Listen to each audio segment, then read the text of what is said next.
The first time Hannah Ellis leaned over my desk, I forgot the name of my own company. Not my finest professional moment.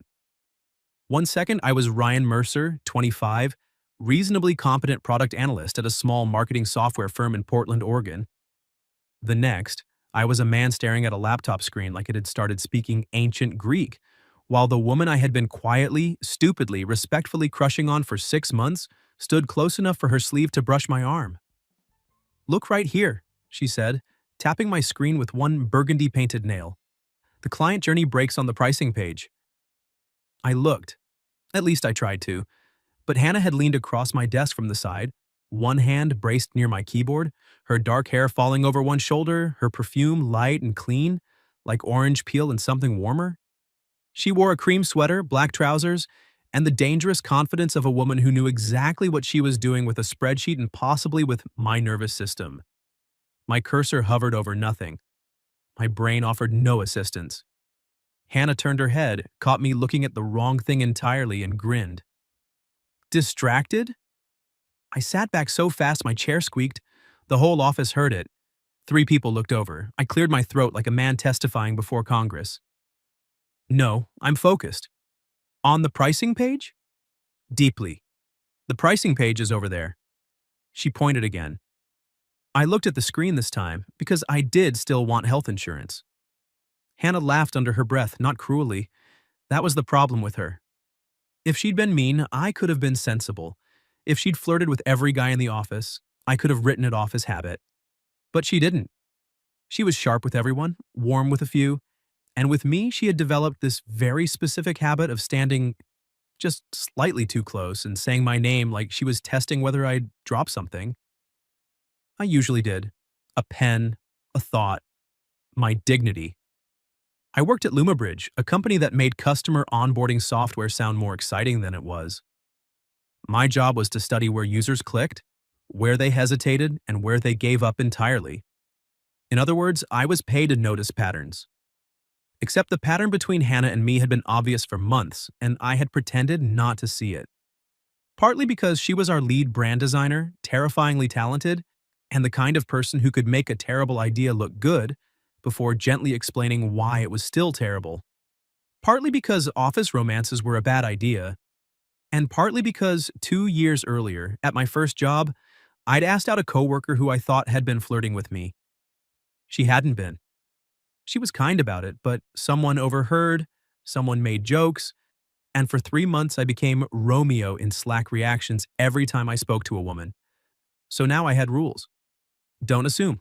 Don't stare. Don't flirt unless she starts it, and even then pretend she's just Canadian. Hannah Ellis made those rules useless by Tuesday morning. She straightened and stole my coffee without asking. "Hey," I said. She took a sip, made a face, and handed it back. "That tastes like regret and printer toner." "It's dark roast." "It's a cry for help." "You came to my desk to insult my beverage?"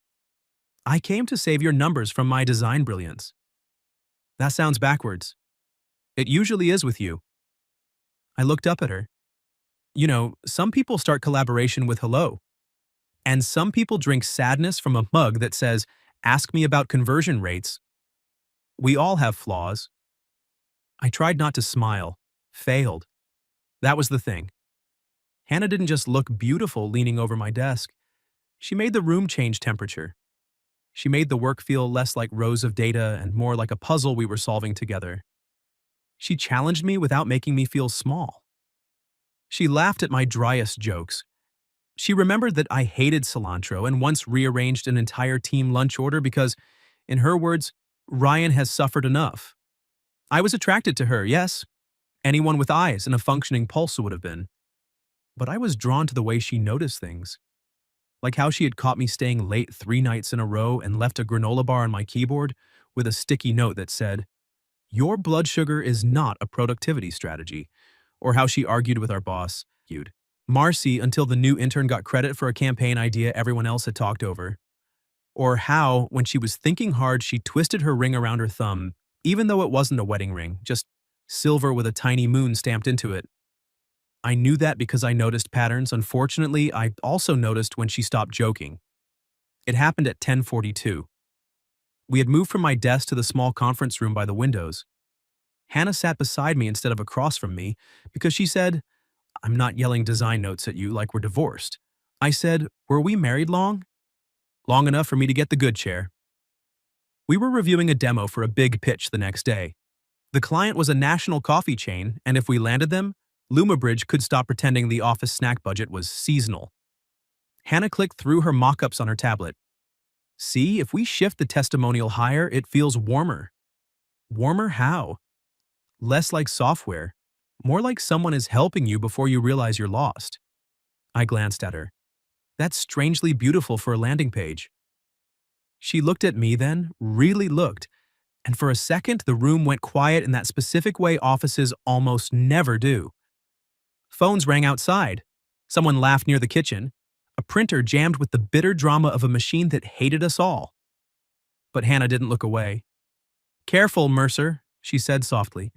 "If you compliment me like that, I might start expecting it." My voice came out lower than I meant it to. "Maybe you should." Her thumb paused on the edge of the tablet. There it was. The line we never crossed, drawn right on the conference table between an open laptop and two empty coffee cups. Then Marcy's voice snapped through the open door. "There you two are. Good. I need my favorite unpaid miracle workers." Hannah leaned back first. I pretended to study a chart like it had personally betrayed me. Marcy Voss, our creative director, swept in carrying 3 folders, and the anxious energy of a woman who drank espresso like hydration was a rumor. "Bad news," she said. "Derek has food poisoning." Hannah winced. "Pitch Derek?" "Unless we have another Derek hidden in storage, yes." I sat up. "The client pitch is tomorrow." "Correct." Derek was presenting the user flow. "Also correct." Hannah slowly turned toward me. I didn't like the look on Marcy's face.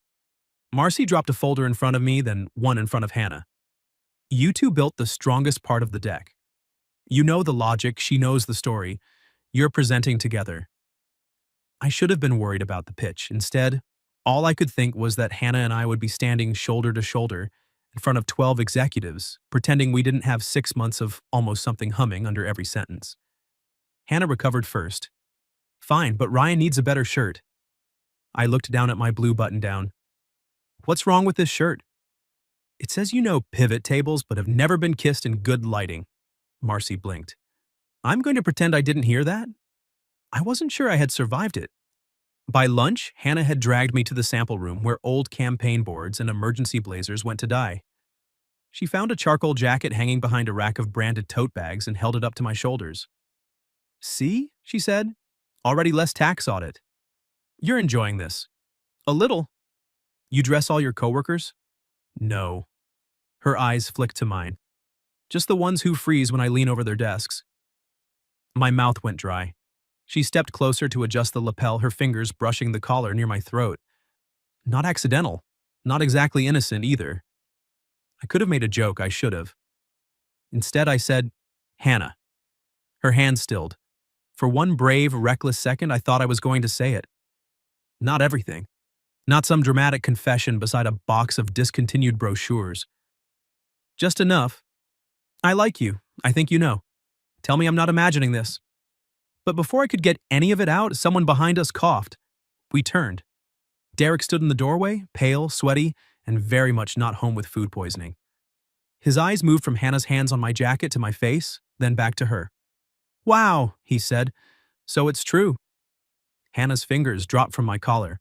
Marcy appeared behind Derek holding her phone, her expression tight. "Ryan," she said carefully, "why is there a rumor going around that you and Hannah are already a couple?" Then my phone buzzed on the shelf beside me.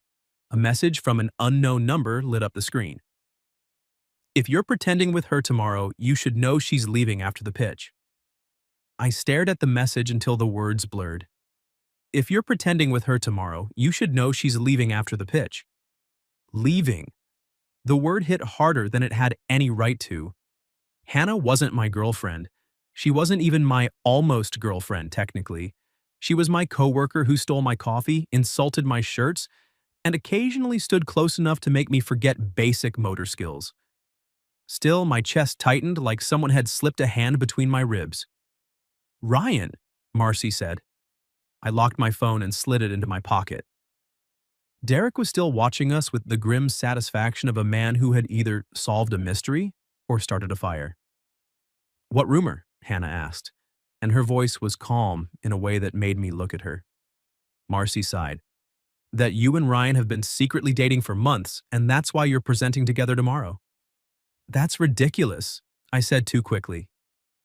Hannah's eyebrow lifted. I added, "The rumor part, not the… we're not…" "Smooth," Derek muttered. Hannah turned to him. "Aren't you supposed to be dying privately?" "I came in to get my laptop." "You brought office gossip with you? Brave." Derek flushed. "I didn't start it." "Who did?" Marcy asked. He hesitated. That hesitation said more than his answer would have. Marcy pinched the bridge of her nose. "I don't care who started it. I care that tomorrow's pitch doesn't turn into a high school cafeteria. You two are the best people to present." "Are you able to be professional?" "Yes," I said. "Absolutely," Hannah said. We answered at the same time, which made us look guilty. Marcy looked between us and gave the kind of tired smile managers develop after watching adults behave like raccoons in cardigans. "Great. Then prove it. Rehearsal in the big conference room at 4. She left. Derek lingered. Hannah stared at him until he backed away. "Laptop," he said weakly. "It's on your desk," she replied. He vanished. For a moment, the sample room was quiet except for the hum of the vent and the distant clack of keyboards outside. Hannah turned back to me. "What did your phone say?" I should have lied. I almost did. But Hannah had a way of making lies feel cheap before you even told them. I took out my phone and handed it to her. She read the message. Her expression changed for only half a second, but I saw it. Surprise, then something guarded. "So," I said, trying to keep my voice level. "Are you?" "Am I what?" "Leaving after the pitch." She handed the phone back. "That's complicated." The wrong answer, or maybe exactly the answer I'd been afraid of. I nodded. "Right." "Ryan." "It's fine." "It's clearly not fine. Your jaw is doing that thing." "What thing?" "The thing where you look like you're politely trying not to bite through a spoon." I wanted to laugh.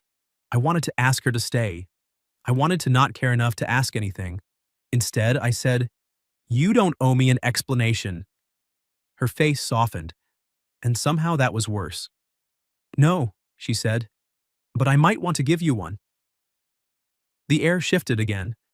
She stepped closer, not teasing now, close enough that I could see the tiny flecks of amber in her brown eyes. "I got an offer," she said. "A design director role at a studio in Seattle."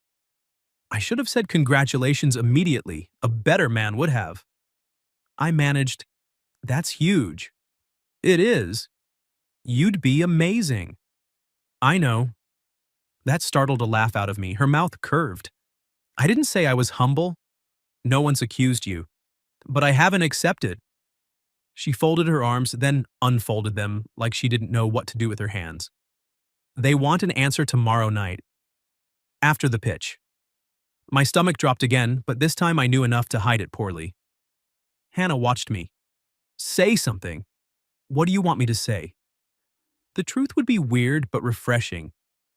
I ran a hand over the back of my neck. "The truth is, I'm happy for you. And I hate the idea of you leaving.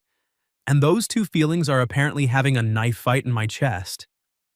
Her eyes went very still. There. I'd said too much. Or maybe, for once, just enough. Hannah looked down at the jacket she'd chosen for me, still hanging crooked on my shoulders. Then she reached up and fixed the lapel again, slower this time. Her fingers rested there. "You know," she said, "for a man who analyzes hesitation professionally, you do a lot of it." My heartbeat had become an unhelpful drumline. "That's because hesitation has saved me from making an idiot of myself." "Has it?" "Occasionally. With me?" I couldn't look away from her. "No," I said. "With you, I think it's mostly wasted time." Her breath caught. Tiny, almost nothing, but I heard it. Then the office door down the hall slammed, and someone shouted about missing presentation clickers and the spell cracked before it could become something dangerous. Hannah stepped back, but she was smiling now. Not her usual sharp grin. Something quieter. 4 o'clock rehearsal, she said. Right. And Ryan? Yeah? If we're going to be accused of secretly dating, we should at least have better chemistry than Derek thinks we do. I don't know. Derek looked pretty convinced. Derek thinks paprika is spicy. His standards are unreliable. By 4, the rumor had spread in that magical corporate way where no one admitted to knowing, but everyone suddenly had excellent posture when we entered the conference room together. Hannah handled it better than I did. She walked in with her tablet under one arm, leaned toward me and whispered, "Smile, it'll make them nervous." So I smiled. 2 people looked away immediately. "Good boy," she murmured. I nearly tripped over a chair. The rehearsal itself should have been a disaster. Instead, it was the best we'd ever done. Hannah opened with the story, the tired commuter, the coffee app, the moment a customer wanted ease more than options. Her voice warmed the room. She made software feel human. Then she handed it to me with a glance that said, "Your turn." And I walked them through the data without burying everyone alive in percentages. We found a rhythm. She set up the feeling. I proved it with numbers. I made one dry joke about user abandonment and emotional abandonment being tragically adjacent, and Hannah had to turn away to hide a laugh. Marcy noticed. Everyone noticed. After rehearsal, Marcy said, "That was good, annoyingly good." Hannah bowed. "Our fake relationship thanks you." A few people laughed. I didn't. Because beneath the joke was tomorrow and Seattle and a clock ticking down on something I hadn't even been brave enough to begin. At 6:30, the office emptied into blue winter dusk. I was packing my bag when Hannah appeared at my desk holding 2 paper cups. "I brought you coffee," she said. I eyed it. "Is it an apology coffee or a goodbye coffee?" She flinched just slightly. I regretted it immediately. Then she set 1 cup in front of me. "It's a walk with me coffee." That was new, so I walked with her. We ended up 3 blocks away at a food cart pod strung with white lights. The air smelled like rain, ginger, and grilled onions. Hannah ordered dumplings. I ordered tacos.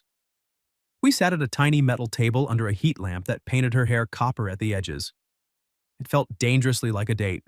No laptops, no pitch deck, no coworkers pretending not to watch. Just Hannah tearing a dumpling in half with her chopsticks and sliding the bigger piece onto my tray. "You always give me the bigger half," I said. She froze, then shrugged. "You notice too much." "I notice you." The words came out before caution could tackle them. Hannah looked at me across the little table, the city noise moving around us. Then she set down her chopsticks. "I notice you too," she said. "More than I should." My hand was on the table. Hers was beside her cup. Neither of us moved. Then Hannah did. She reached across the space between us and slid her fingers over mine. Not accidentally. Not as a joke. Her hand was warm despite the cold, and my whole body seemed to understand before my mind did. "Hannah," I said softly. Her thumb moved once over my knuckle. "If I leave, I don't want to leave with you thinking you imagined this." I turned my hand and held hers. Properly. "Then don't," I said. "Don't what?" "Leave me thinking." Her eyes searched mine. For once, I didn't hide anything. "I like you," I said. "A lot. Inconveniently, probably unprofessionally. Definitely more than is wise." A smile touched her mouth, but her eyes looked vulnerable.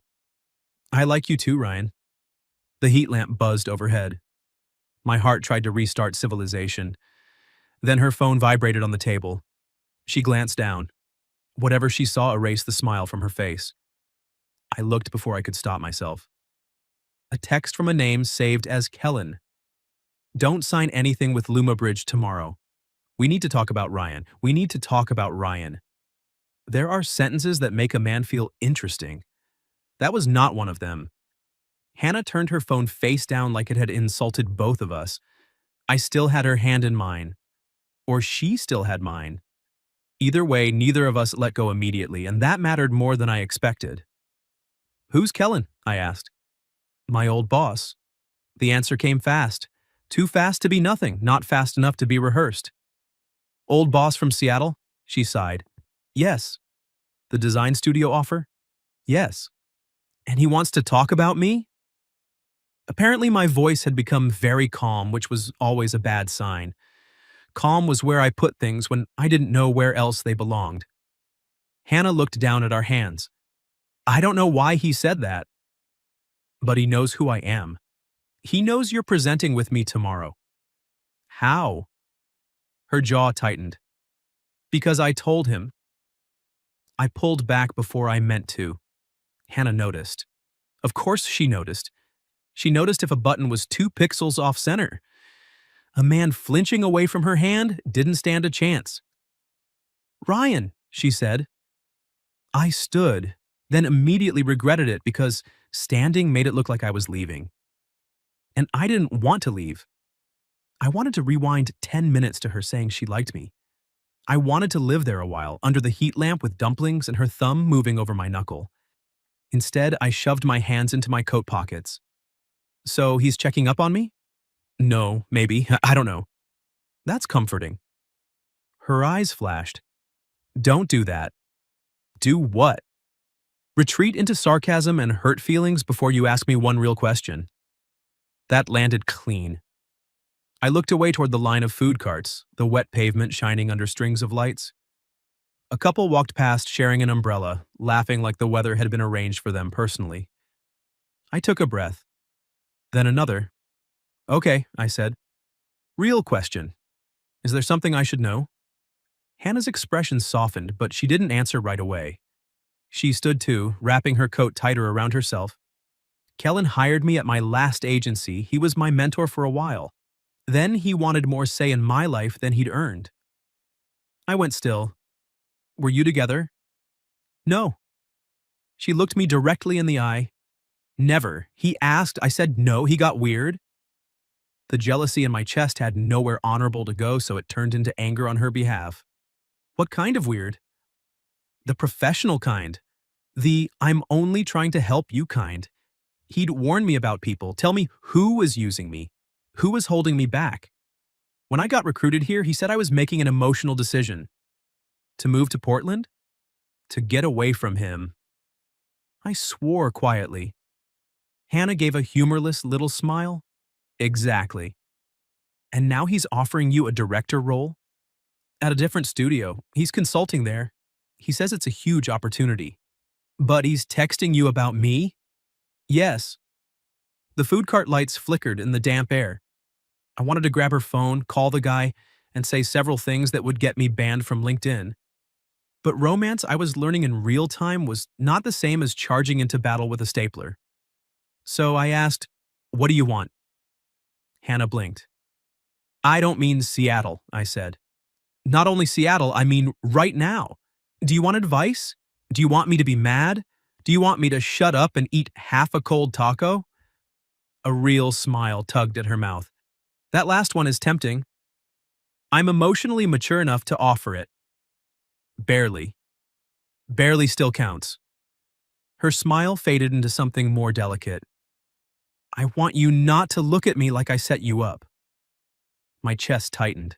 I don't, I said. I just got scared. Of Kellen? Of finding out tonight didn't mean the same thing to you. The vulnerability in that sentence left me feeling skinned. Hannah stepped closer. People moved around us, cars hissed over wet streets. Somewhere a dog barked like it had strong opinions about dinner. She reached up and touched the front of my coat, just below the collar. It meant the same, she said. I covered her hand with mine. Good. And for the record, if I wanted to use a man professionally, I'd pick one less prone to blushing. I don't blush. You turned crimson when I said, good boy. That was a medical event. She laughed, and the sound loosened something inside me. Then she looked at my mouth. Just once, not long. Long enough. My entire world narrowed to the space between us. Hannah, I said, and it came out half warning, half request. She lifted her chin. Yes? If I kiss you, is that going to make tomorrow harder?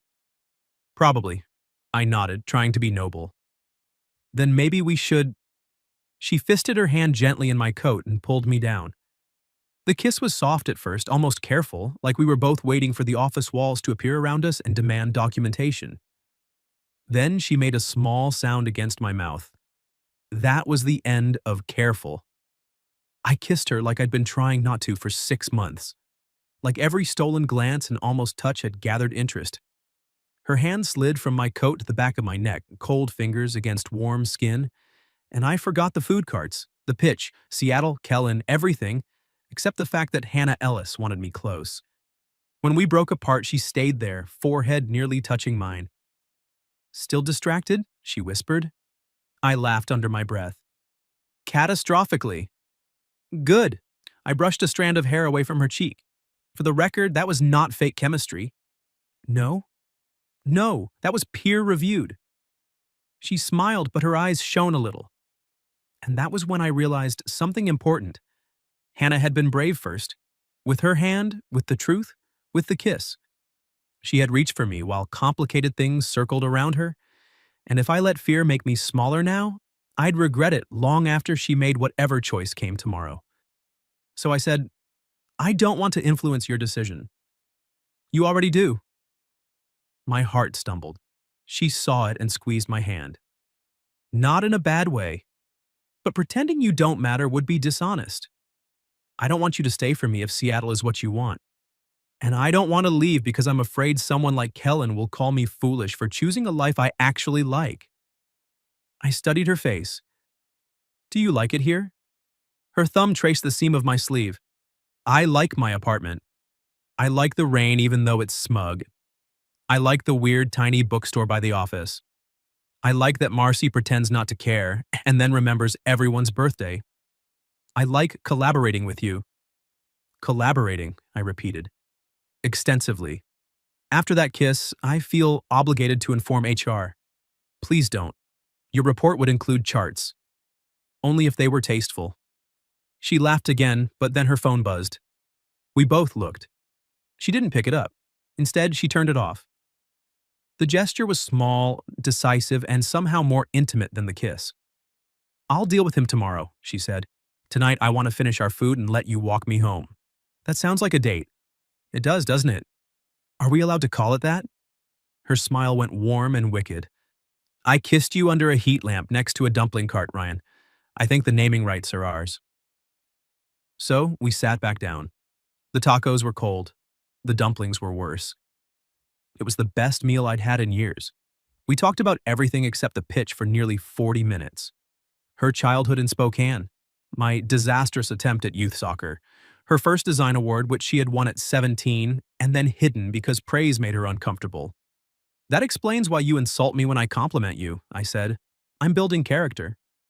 "You called my shirt romantically tragic." It was. When I walked her home, the rain had softened to mist. Her apartment building had ivy climbing one side and a front step cracked down the middle. At her door, we stopped like teenagers at the edge of a curfew neither of us had. "I should go," I said. "You should." Neither of us moved. She reached for my hand again. "Tomorrow might be messy." "Probably." "Kellen may try to get in my head. The rumor at work may get louder. The pitch could go sideways." Strong sales technique. "Are you trying to scare me off?" "No." Her fingers tightened. "I'm giving you an exit before this becomes real." I stepped closer. "Hannah, I've been trying to talk myself out of you for months. I'm terrible at it." Her breath trembled into a smile. "Then don't start getting good now," she said. This kiss was slower. Less surprise, more promise. When I finally stepped back, her cheeks were flushed and her eyes were bright. "Good night, Ryan." "Good night, Hannah." I made it halfway down the block before my phone buzzed. Unknown number again. This time the message read, "Ask Hannah what happened at Alder House before you trust her in that pitch." I stood under a dripping maple tree and read the message 3 times. "Ask Hannah what happened at Alder House before you trust her in that pitch." The old version of me, the one who avoided embarrassment like it was a weather system, would have walked home, opened 17 tabs, searched Alder House until my eyes hurt, and convinced myself that whatever I found meant Hannah had kissed me out of strategy, pity, or temporary dumpling-induced weakness. Instead, I turned around. Her building door had already closed. I buzzed her apartment before I could talk myself out of it. A moment later, her voice crackled through the speaker. Forget something. My common sense, apparently. A pause. Then the lock clicked. She met me halfway down the stairs in socks, jeans, and the soft gray sweater she'd worn under her coat. Her hair was loose now. Somehow that felt more intimate than the kisses. What happened? She asked. I held up my phone. She read the message. All the color left her face. That scared me more than the words had. Alder House, I said gently. What is it? She wrapped one arm around her middle. Come upstairs.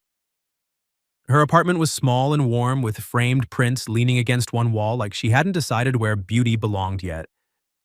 There were plants on the windowsill, a yellow kettle on the stove, and 3 different notebooks open on the coffee table. It suited her so well my chest hurt. Hannah didn't sit. She stood by the window looking out at the rain. Alder House was a non-profit campaign, she said. At my last agency, transitional housing for young women aging out of foster care, I led the rebrand.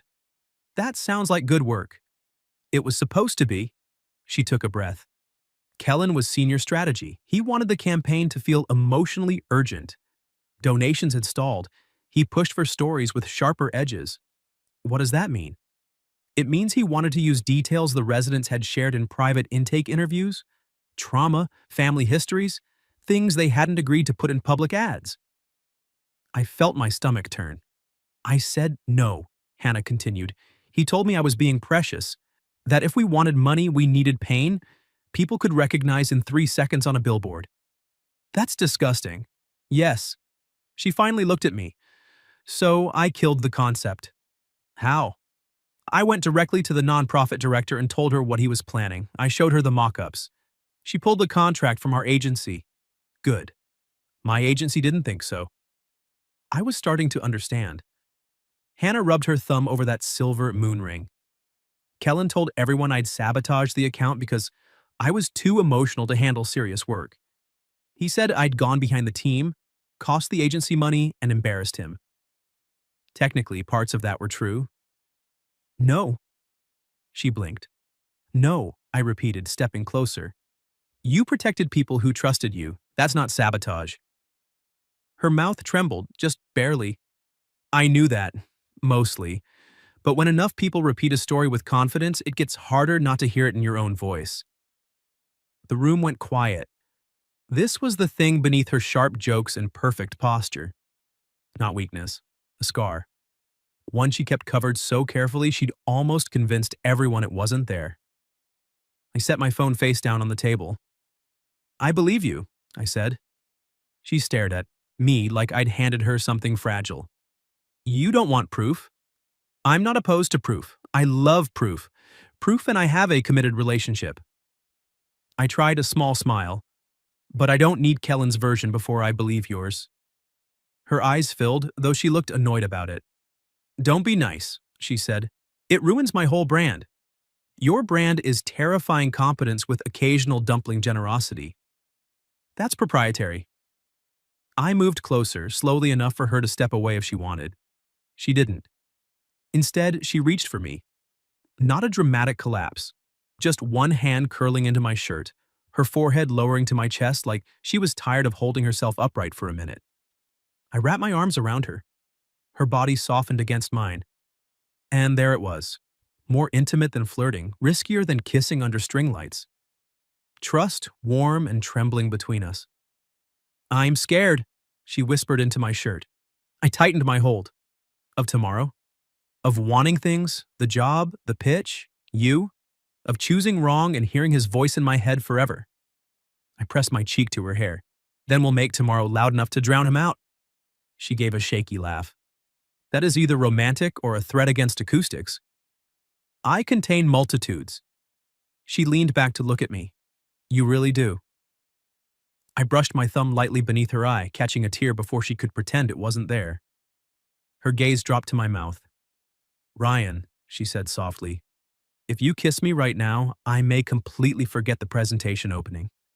I can live with that. I can't. The opening is excellent. Then I'll keep it brief. I failed. So did she. The kiss started gentle and turned deep, slow, and certain. Her hands slid up my chest to my shoulders. Mine found her waist, and for a few dizzy seconds there was no Kellen, no anonymous texts, no rumor at the office. Just Hannah on her toes in her quiet apartment.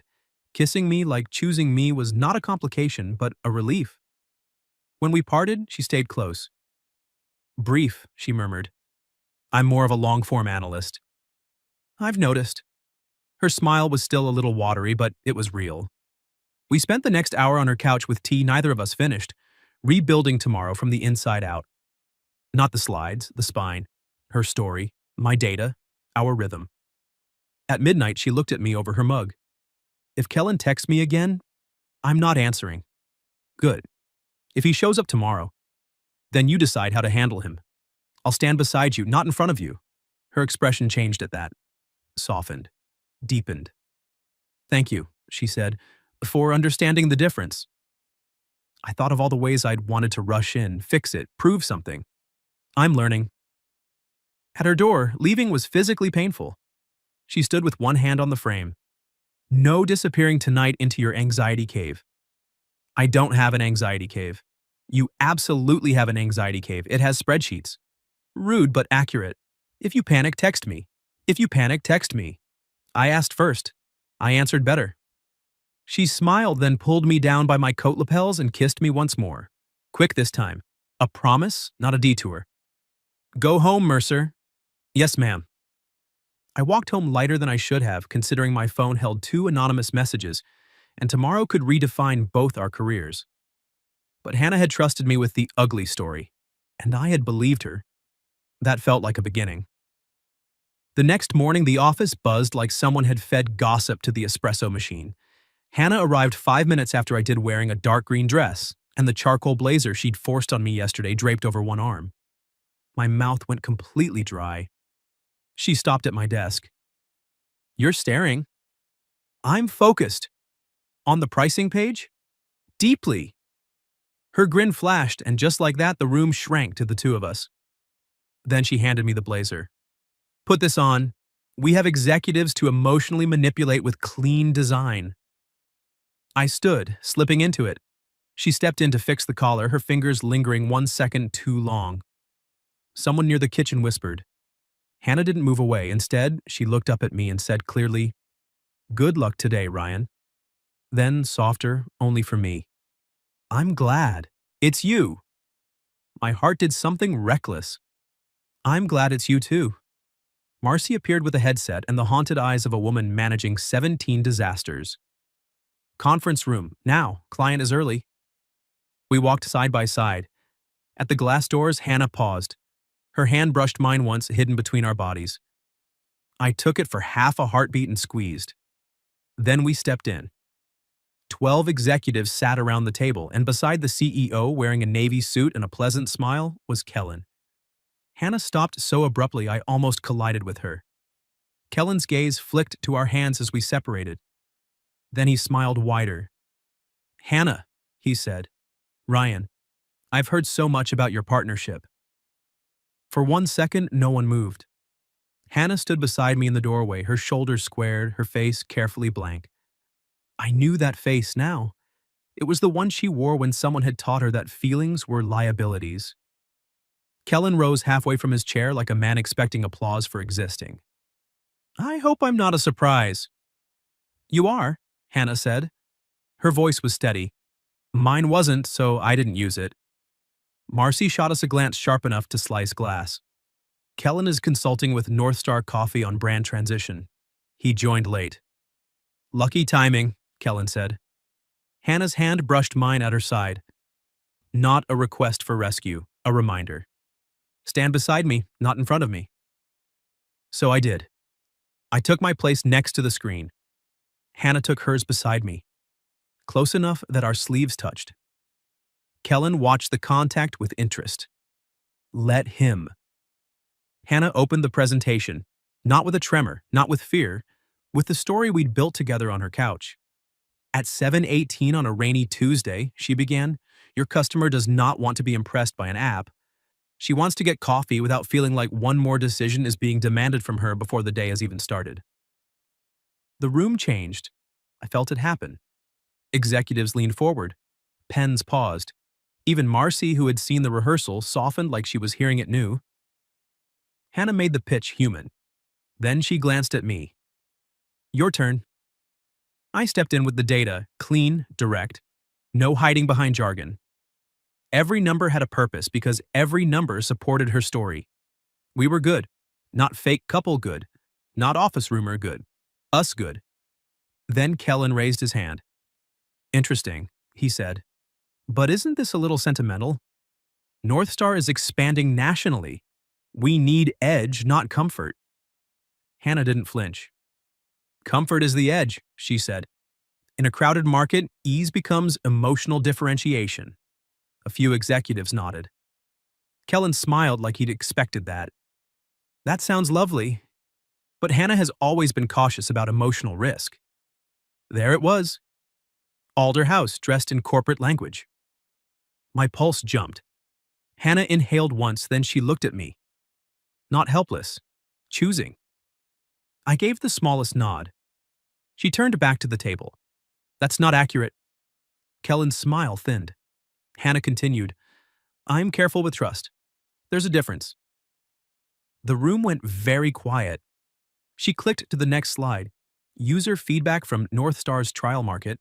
Comments about anxiety, confusion, wanting something simple. These customers are not data points to exploit, she said. They are people telling us what kind of experience would make them return. We can pressure them or we can respect them. Respect performs better. My chest expanded with something fierce and warm. Kellen leaned back, but the CEO, a silver-haired woman named Lynn Tran, was watching Hannah like she'd just answered a question no one else had understood. I stepped forward. We tested both approaches. Urgency language increased first clicks by 9%, but reduced completed onboarding by 23%. Hannah's version increased completion, repeat logins, and loyalty enrollment. I clicked once. The chart appeared. Proof, my beloved. Kellen didn't speak again. When we finished, the room sat in silence for one terrible second. Then Lynn smiled. That, she said, is the first pitch today that didn't make me feel like someone was trying to trick our customers.